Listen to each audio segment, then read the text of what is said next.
Северни монети и банкноти, северни униформи, северни институции, северни свидетелства, дипломи, изводи и други документи.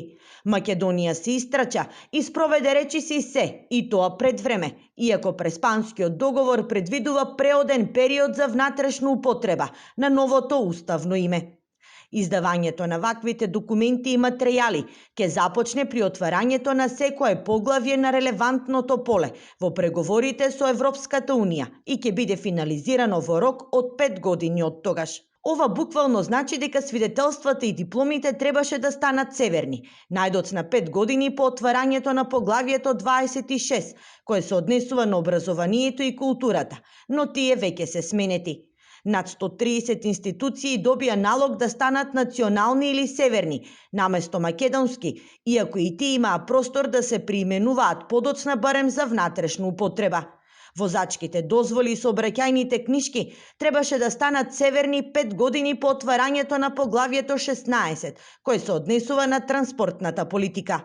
Хаосот кој настана во исправите и мораше да се исправа буквално во 5 до 12 е резултат на законски измени, донесени во 2021 година, измени за кои немало никаква потреба ниту обврска.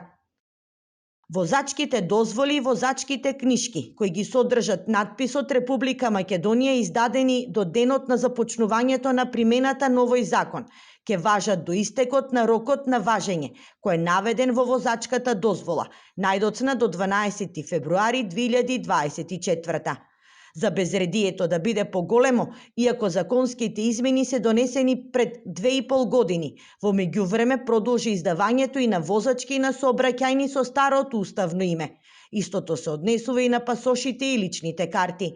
Власта на ДУИ и СДСМ се обидува да спинува дека за безредието што го предизвика било виновна опозицијата, а нема одговор на клучното прашање, зошто воопшто ги донесе сите законски измени кога во Преспанскиот договор Северна за внатрешна употреба се врзува со преговорите со Брисел. Дали сте за членство во Европската Унија и НАТО преку поддршка на договорот помеѓу Република Македонија и Република Грција?